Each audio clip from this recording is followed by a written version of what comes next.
Sun travels வடமாகாணத்தில் சட்டபூர்வமான அனுமதியுடன் இயங்குகின்ற visa consultants and ticket agent. உங்கள் பெறுமதியான கடவுச்சீட்டுகள், ஆவணங்கள் போன்றவற்றுக்கு பாதுகாப்பான அனுமதி பெற்ற நிறுவனம் சன் டிராவல்ஸ்.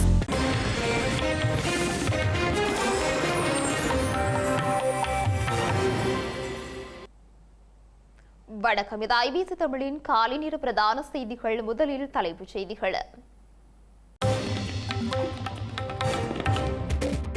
கொழும்பு தேசிய வைத்தியசாலையில் அனுமதிக்கப்பட்ட சுரேஷ் சாலை சத்தியாகிரக போராட்டம் நடத்த சிங்கள பேரினவாதிகள் திட்டம். 2029 ஆண்டும் அனுரவி ஜனாதிபதி என்கிறார் வசந்த சமரசிங்க.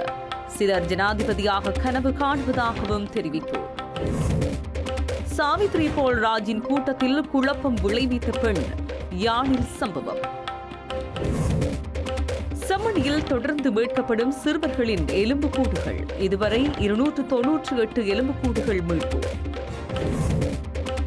மத்திய கிழக்கில் மீண்டும் மோதல்கள். இஸ்ரேல் மற்றும் ஈரான் பரஸ்பர தாக்குதல்.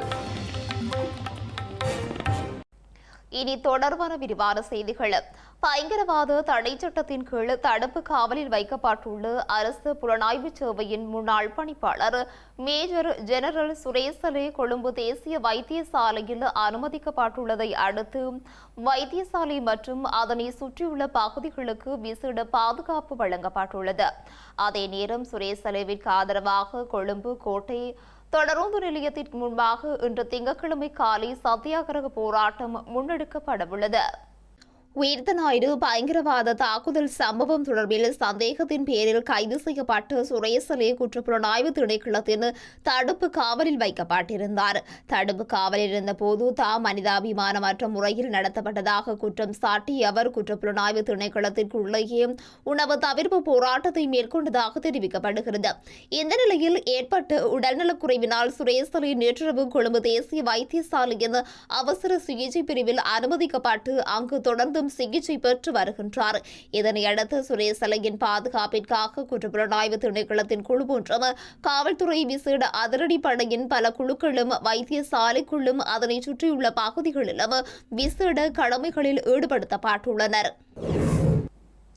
பயங்கரவாத தடை சட்டத்தின் கீழ் தடுப்பு காவலில் வைக்கப்பட்டுள்ள அரசு புலனாய்வு சேவையின் முன்னாள் பணிப்பாளர் மேஜர் ஜெனரல் சுரேசலையின் வாழ்க்கை மிகவும் பெறுமதி வாய்ந்தது எனவும் அவரை இவ்வாறான நிலைக்கு தள்ளியது மிகுந்த கவலை அளிக்கிறது எனவும் பெலனவில ரஜமகா விகாரையின் விகாராதிபதி கலாநிதி தம்மரத்ன நாயக்கதேரருக்கு தெரிவித்துள்ளார்.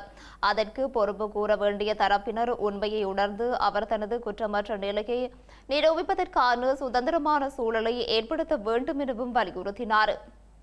தடுப்பு காவலில் வைக்கப்பட்டுள்ள மேஜர் ஜெனரல் சுரேசலேவின் விடுதலை மற்றும் அவர் தற்போது எதிர்கொண்டுள்ள இக்கட்டான சூழலிலிருந்து மீள்வதற்காக சர்வஜன அதிகாரம் கட்சியின் நாடாளுமன்ற உறுப்பினர் திலீப் சேவீர தலைமையில் பெலனவில ரஜமகா விகாரையில் விசேட போதி பூஜை மற்றும் பிரெத் பாராயண நிகழ்வுகள் இடம்பெற்றது. இதன்போது கருத்து வெளியிட்ட பெலனவில ராஜமகா விகாரையின் விகாராதிபதி கலாநிதி தமரத்ன தேரர் தற்போது ஒரு மனிதனுக்கு வழங்கப்பட வேண்டிய அடிப்படை உரிமைகள் சுரேசலவிற்கு மறுக்கப்படுவதாக கூறினார்.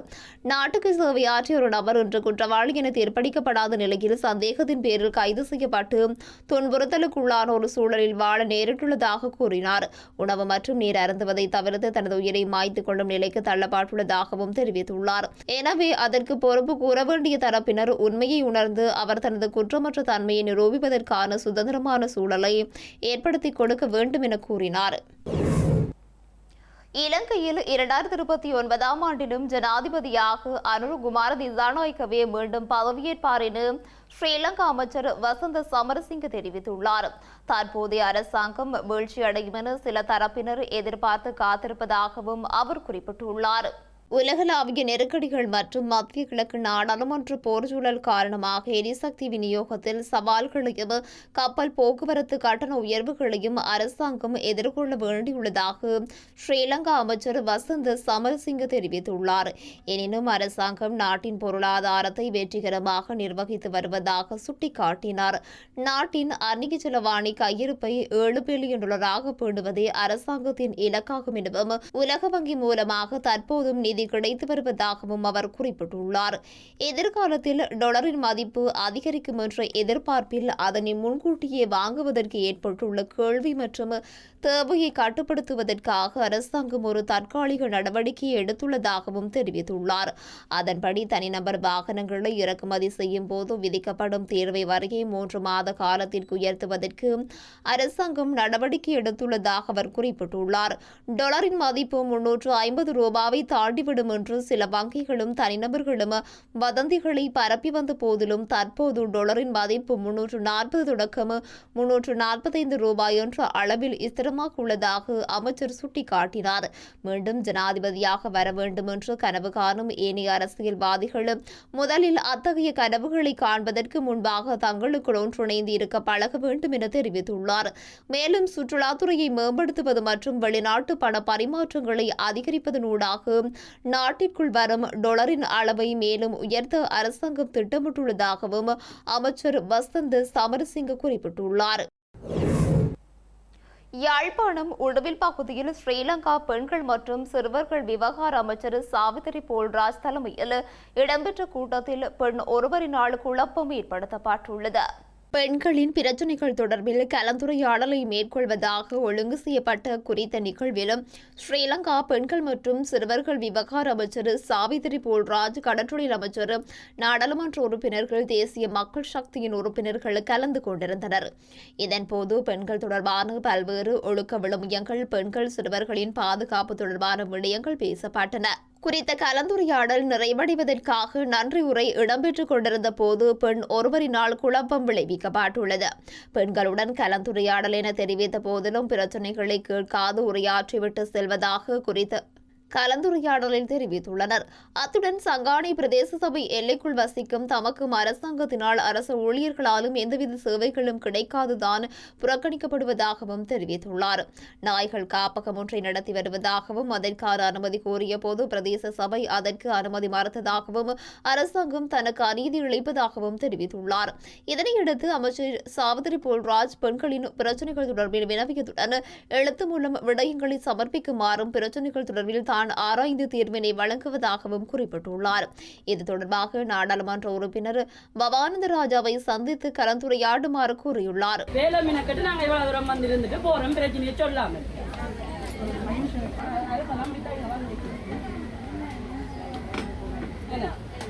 மக்கள் பிரச்சனையோட மக்களோட கலந்துரையாடல் தான் ஒவ்வொரு இதுலையும் போட்டு கிடக்க. ஆனால் நான் வேலமினக்கட்டு இந்த சபை, இந்த வடக்கு பிரதேச சபை இல்லை. நான் வலிமேக்கிலிருந்து பிரச்சனையை சொல்றதுக்கு வந்த நானவா ஒரு பெண்ணுன்றதால என்ற இதுவரைக்கும் நான் எல்லாம் ஆண்களைத்தான் சந்திச்சு கொண்டிருந்தேன். இங்கே உள்ள அதிகாரிகள் எல்லாம் ஆண்கள்ன்றதால அங்கே இந்த பிரச்சனை தீர்க்கப்படையில்தான் ஒரு பெண்ணிட்ட இந்த பிரச்சனையை சொல்ல வந்தால் நீங்கள் கேட்காமலே போறீங்க. கேட்டால் நீங்கள் மக்களுக்கு நல்ல செய்யத்தான் வந்தேன்னு சொல்றீங்க. கலந்துரையாட வந்துட்டு கலந்துரையவே ஆடவே இல்லை. நீங்கள் நினைச்சதை பேசிட்டு போறீங்களே. அரசாங்கம்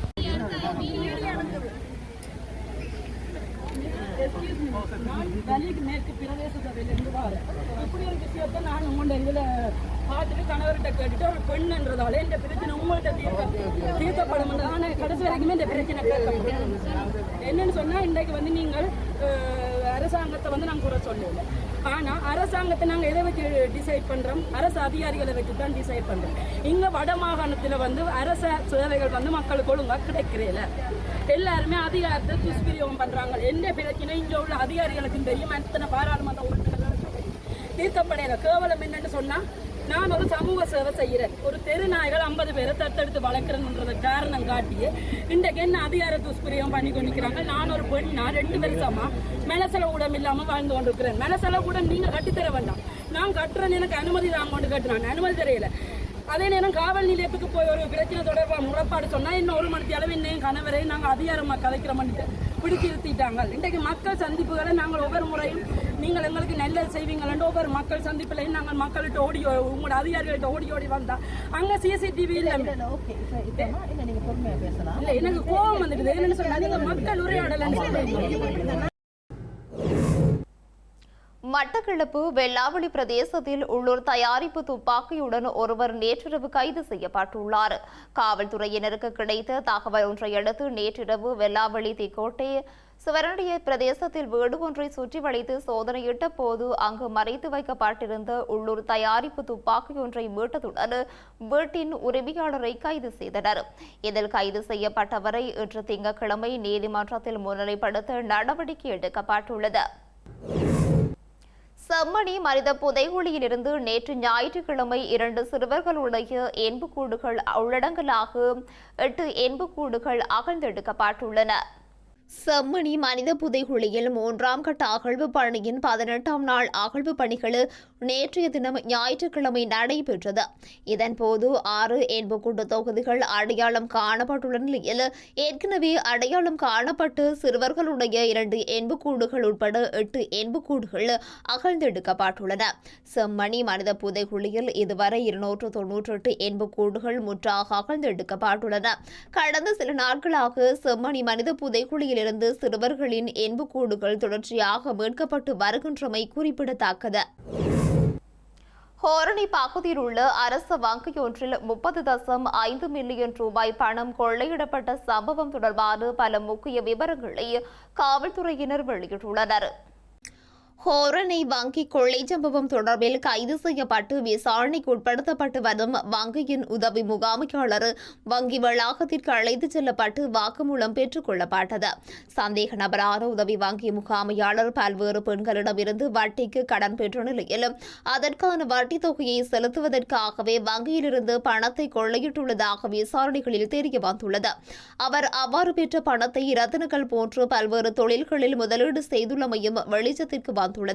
குறித்த அரச வங்கியின் பண மீளெடுப்பு இயந்திரங்களில் பணத்தை வைப்பு செய்யும் பணியை குறித்த சந்தேக நபரே மேற்கொண்டு வந்ததாகவும் வங்கியினால் நிர்ணயிக்கப்பட்ட தொகையை விட குறைவான பணத்தையே அவர் இயந்திரங்களில் வைப்பு செய்துவிட்டு மீதி பணத்தை அவர் கையாடல் செய்தமை கண்டறியப்பட்டுள்ளது. குறித்த வங்கியில் நீண்டகாலமாக நேரடி நிதி கணக்காய்வு எதுவும் நடத்தப்படாத காரணத்தினாலேயே இந்த மோசடி வெளியில் தெரியாமல் உள்ளதாக கூறப்படுகிறது. குறித்த உதவி முகாமையாளர் பல்வேறு நபர்களுக்கு வட்டிக்கு பணம் கொடுத்து வந்துள்ளதுடன் தமக்கு நெருக்கமான தொடர்புகளை கொண்டிருந்த இளம்பெண்கள் பலருக்கு பெருமளவில் பணத்தை செலவிட்டுள்ளமையும் விசாரணைகளில் தெரிய வந்துள்ளது. சந்தேக நபரான உதவி முகாமையாளர் பாதுகாப்பு உத்தியோகத்தரை இணைத்துக் கொண்டு மிகவும் திட்டமிட்ட முறையில் இந்த கொள்ளை சம்பவத்தை அரங்கேற்றியிருக்கலாம் என காவல்துறையினர் தெரிவித்துள்ளனர். சம்பவம் குறித்து மேல் மாகாண வடக்கு குற்றத்தடுப்பு பிரிவின் பணிப்பாளர் WC தர்மரத்னவின் வழிகாட்டுதலின் மேலதிக விசாரணைகள் நடைபெற்று வருகிறது. இலங்கையில் எரிபொருள், எரிவாயு மற்றும் மின்சார கட்டணங்களின் உயர்வு காரணமாக உள்நாட்டு வர்த்தகர்கள் தங்களது தொழில்களை கைவிட்டு வெளிநாடுகளுக்கு செல்லும் கடுமையான சூழல் உருவாகியுள்ளதாக உள்நாட்டு தொழில் முனைவோர் மேம்பாட்டு அமைப்பு அறிவித்துள்ளது. இலங்கையில் எரிபொருள் நெருக்கடி காரணமாக சிறு அளவிலான உற்பத்தியாளர்கள் தங்களது உற்பத்தி பொருட்களை விநியோகிப்பதில் பெரும் சிரமங்களை எதிர்கொள்வதாக உள்நாட்டு தொழில் முனைவோர் மேம்பாட்டு அமைப்பு தெரிவித்துள்ளது. தங்களுக்கு சொந்தமான சிறிய வாகனங்கள் மூலம் சந்தைப்படுத்துதலில் ஈடுபடுவதால் எரிபொருள் விலை உயர்வு நேரடியாகவும் கடுமையாகவும் பாதித்துள்ளது எனவும் அதனால் ஏற்படும் கூடுதல் செலவினங்களை நுகர்வோர் மீது சுமத்த அவர்கள் விரும்பாவிட்டாலும் வேறு வழியின்றி தவிர்த்து வருகின்றனர் அந்த அமைப்பு கூறியுள்ளது. தற்போதைய அரசாங்கம் மாற்றத்தை ஏற்படுத்துவோம் என்று கூறிய போதிலும் தற்போது இந்த வளர்ச்சி பாதையை அரசாங்கம் முடக்கிவிடக்கூடாது என தெரிவித்துள்ளார். எனவே அரசாங்கம் உடனடியாக வரிகளை குறைத்து மக்களுக்கு எரிபொருள் விலையில் நிவாரணம் வழங்க வேண்டும் என்றும் வரிகளை நீக்கிவிட்டு உள்நாட்டு வர்த்தகர்களை பாதுகாக்க அரசாங்கம் முன்வர வேண்டும் எனவும் உள்நாட்டு தொழில் முனைவோர் மேம்பாட்டு அமைப்பு தெரிவித்துள்ளது. இதனால் சிறு மற்றும் நடுத்தர அளவிலான உள்நாட்டு வர்த்தகர்கள் நாட்டை விட்டு வெளியேறி தங்களது அறிவு மற்றும் திறன்களை வெளிநாடுகளுக்கு வழங்கி அங்கு அதிக வருமானம் ஈட்ட தொடங்குவார்கள் எனவும் இது நாட்டின் பொருளாதாரத்திற்கு பாரிய சவாலாக மாற முடியும் என்றும் அந்த அமைப்பு கூறியுள்ளது.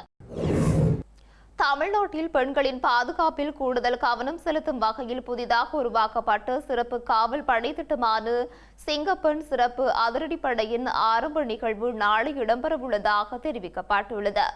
சிங்கப்பெண் சிறப்பு அதிரடிப்படையின் ஆரம்ப நிகழ்வை முதலமைச்சர் விஜய் சென்னை எழும்பூர் ராஜரத்னம் விளையாட்டரங்கில் கடந்த மே மாதம் 9ஆம் தேதி ஆரம்பித்து வைக்க இருந்தார். எனினும் பல்வேறு காரணங்களினால் தொடக்க விழா ரத்து செய்யப்பட்டது. இந்த நிலையில் பெண்களின் பாதுகாப்பை உறுதி செய்யும் சிங்கப்பெண் சிறப்பு அதிரடிப்படை திட்டம் நாளை தொடங்க உள்ளதாக தகவல்கள் வெளியாகியுள்ளது. ஏற்கனவே 2 முறை தொடக்க நிகழ்ச்சி ஒத்திவைக்கப்பட்டுள்ள நிலையில் நாளை தொடங்கி வைக்க உள்ளதாக தகவல் வெளியாகியுள்ளது. வடக்கு இஸ்ரேல் மீதான ஈரானின் தாக்குதல்களை தொடர்ந்து இஸ்ரேலிய ராணுவம் ஈரான் மீது பதில் தாக்குதல்களை நடத்தியுள்ளது. லெபனான் மீதான இஸ்ரேலின் தாக்குதல்களை கண்டித்து ஈரான் நேற்றிரவு இஸ்ரேல் மீது தாக்குதல்களை நடத்தியிருந்தது. இதற்கு பதிலடியாக ஈரானின் மேற்கு மற்றும் மத்திய பகுதிகளில் உள்ள ராணுவ இலக்குகளை தமது வான்படை தாக்கியதாக இஸ்ரேல் அறிவித்துள்ளது. தாக்குதலினால் ஏற்பட்ட சேதங்கள் குறித்து உடனடி விவரங்கள் எதுவும் இதுவரை வெளியாகவில்லை. இந்த நிலையில் 3 நகரங்களில் வெடிப்புச் சம்பவங்கள் நிகழ்ந்ததாக ஈரானிய அரசு தொலைக்காட்சி செய்தி வெளியிட்டுள்ளது. தெஹ்ரான், தப்ரிஸ் மற்றும் பகானில் பல வெடிப்புச் சத்தங்கள் கேட்டதாக அரசு தொலைக்காட்சி தெரிவித்துள்ளது. இஸ்ரேல் மீது தொடர்ச்சியான ஏவுகணை தாக்குதல்களை நடத்தியதை தொடர்ந்து ஈரான் தெஹ்ரானின் இமாங்கிமினி சர்வதேச விமான நிலையத்திற்கு வரும் அனைத்து விமானங்களையும் மறு அறிவிப்பு வரும் வரை நிறுத்தி வைத்துள்ளது.